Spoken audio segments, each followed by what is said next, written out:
Hello प्यारे बच्चों, कैसे हो आप सभी? अच्छे हो ना? गुड। आप सभी प्यारे बच्चों का मैं स्वागत करती हूँ हमारे यूट्यूब चैनल पर। आज मैं प्यारे बच्चों आपके लिए लेकर आई हूँ एक कहानी जो कि है सांप और चींटी की कहानी। आज का जो हमारा मेन है ये एक कहानी रहेगी, तो आप इस कहानी को लास्ट तक जरूर सुने और इससे क्या शिक्षा मिलती है वो भी जाने और इसको अच्छे से याद भी आप कर लीजिए। ठीक है, तो हमारी कहानी का नाम है सांप और चींटी की कहानी। मेन आपको पता होना चाहिए, जब आप कोई कहानी लिखते हो तो कहानी का नाम भी होना चाहिए प्यारे बच्चों। ठीक है, जैसे आपको अगर कछुआ और खरगोश वाली आती है तो आप खरगोश और कछुआ ऊपर लिखोगे कहानी का नाम, फिर पूरी कहानी लिखोगे, उसके बाद जो उससे शिक्षा मिलती है वो भी लिखोगे। तीनों चीजें होनी जरूरी है एक कहानी के अंदर। तो हमारी जो कहानी है उसका नाम है सांप और चींटी की कहानी।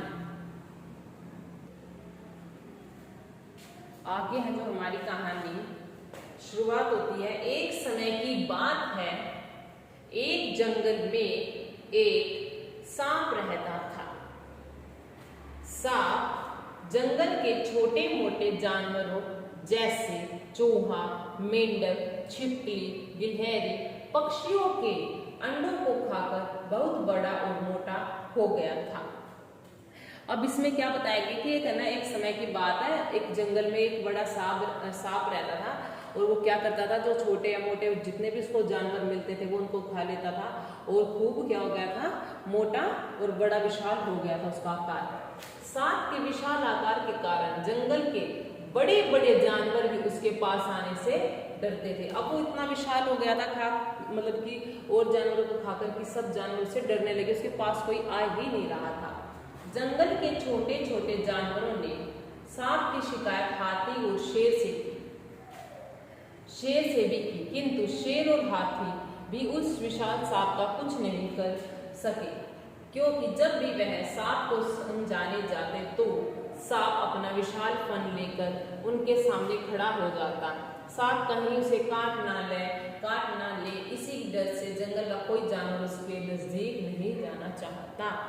अभी तक आपने यहाँ तक पढ़ा है, जो आपका एक पैराग्राफ हो गया है कि एक समय की बात है, एक विशाल जंगल था, उसमें एक सांप रहता था जो कि छोटे मोटे जानवरों को खाकर अच्छा मतलब सेहत में मतलब कि फुर्तीला तो था ही। सांप आपको पता है कितना स्पीड से रेंगता है, तो उसी के साथ उसका जो आकार था वो बड़ा हो गया था, मोटा हो गया था, बड़ा लंबा, मतलब इतना बड़ा हो गया था कि लोग उससे, ये जो जानवर थे बाकी, उसको देखकर डरने लगे थे।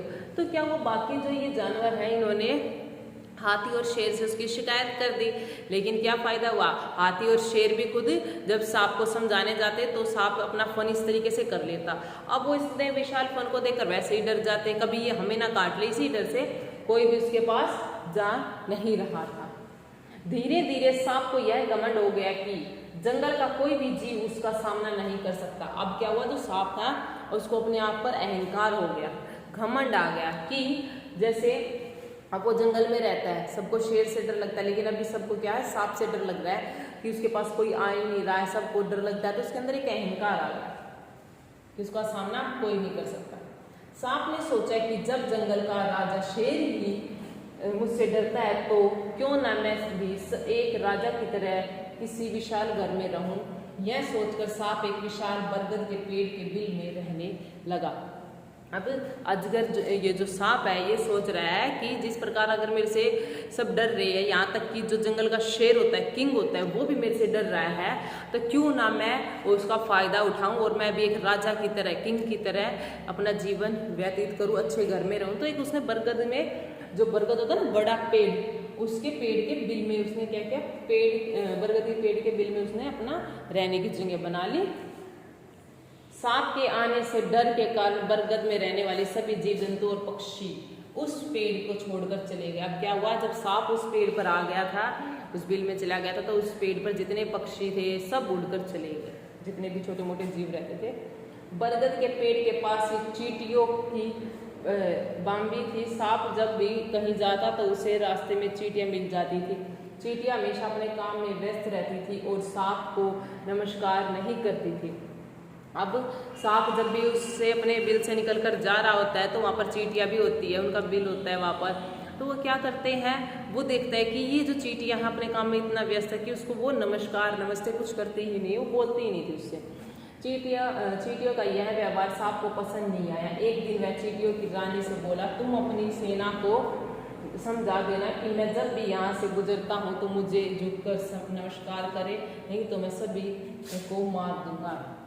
अब सांप को ये बर्दाश्त नहीं हुआ क्योंकि उसके अंदर अहंकार आ चुका था, तो उसने क्या उसका उपाय निकाला कि वो जो चींटियों की जो रानी होती है उसको उन्होंने बोला कि जब भी मैं यहाँ से गुजरूं तो तुम अपनी सेना को समझा देना कि मैं यहाँ से जब गुजरता हूँ तो वो मुझे नमस्कार सलाम जरूर करे, वरना मैं सभी को मार दूंगा। ये चींटी को उसने, रानी जो चींटी उसको बता दिया। ठीक है,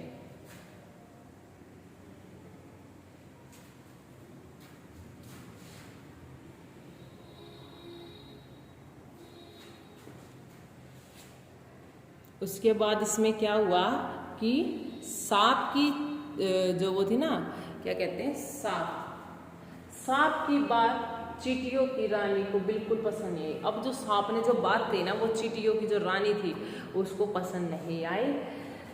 उसने सांप की बात मानने से इनकार कर दिया। सांप ने गुस्से में आकर अपनी पूंछ से चींटियों की जो बाम्बी पर प्रहार कर दिया, जिससे उनके घर को काफी नुकसान हुआ। अब क्या हुआ, जो सांप था उसने क्या किया, रानी को उनकी बात पसंद नहीं आई, तो जो सांप था उसने क्या आया, गुस्सा आ गया, उसको क्रोध आ गया। उसने क्या किया, जो सांप जो चींटियों की जो बाम्बी होती है ना, उनका घर होता है, उस पर ऐसे अपनी जो पीछे से पूंछ होती है वो मारी, तो उनके घर को काफी क्या हुआ, नुकसान हो गया, उनका घर टूट गया। ठीक है, आगे जानेंगे हम। आप देख सकते हैं ये आपका सांप है।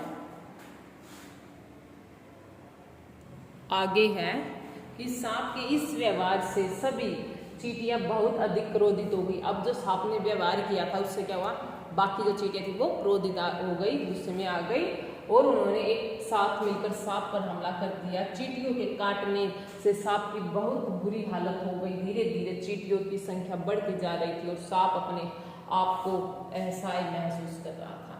अब क्या हुआ, एक साथ चींटियों ने सांप पर हमला कर दिया, उसको काट लिया, और लगातार जो चींटियों की संख्या वो बढ़ती जा रही थी कंटिन्यू, और सांप को क्या किया, उन्होंने घेर लिया और उसको काटना शुरू कर दिया। उस हालत में जो सांप था अपने आप को कमजोर असहाय महसूस कर रहा था। आखिरकार चींटियों के हमले से सांप की मौत हो गई और जंगल के जानवरों को उस खतरनाक सांप से मुक्ति मिल गई। जब इतनी सारी चींटियों ने सांप को काट लिया था, उसके कारण क्या हुआ, सांप की मृत्यु हो गई, वो मर गया और सभी जानवरों को शांति मिल गई, उसके जो भय था उससे वो मुक्त हो गई। इससे शिक्षा क्या मिलती है, अब देख लीजिए। इस कहानी से हमें शिक्षा मिलती है कि कभी भी किसी भी जीव को छोटा समझकर उस पर अत्याचार नहीं करना चाहिए। एकता में बहुत शक्ति होती है। तो इसका मेन जो आपकी जो शिक्षा मिलती है इस कहानी से वो यही है कि इकट्ठे रहकर हमें काम करना चाहिए, मिलजुल कर रहना चाहिए, और किसी को भी छोटा या बड़ा नहीं समझना चाहिए। मिलकर रहेंगे तो वो जल्दी अपना काम हो जाता है। जिस प्रकार चींटियाँ अगर अकेले बाकी जो जानवर थे वो तो हमला कर ही नहीं रहे थे, चींटी बिल्कुल स्मॉल छोटी सी थी, अजगर ने ये समझा, लेकिन जब वो काटती है तो सबको पता है कैसे काटती है, तो वो इतनी सारी चींटी आ गई और वो उस पर हमला कर दिया, जिसके कारण वो मर गया। तो क्यों, क्योंकि वो सबको छोटा समझ रहा था। ठीक है, अपने आप को ज़्यादा ताकतवर समझ रहा था। इसलिए कहा गया कि अपने आप को ज़्यादा, अपने आप के अंदर इतना अहंकार नहीं लाना चाहिए, और हमेशा हमें दूसरों की मदद करनी चाहिए, और एकता मिलजुल कर सारा काम हमें करना चाहिए। ठीक है प्यारे बच्चों, तो आगे आपको करना क्या पता है, जल्दी से इस कहानी को अपने शब्दों में आप नोटबुक में लिख लीजिए, और हमारे इस चैनल को सब्सक्राइब कर लीजिए ताकि आप अच्छी और भी चीज़ें सीख सको। थैंक यू प्यारे बच्चों।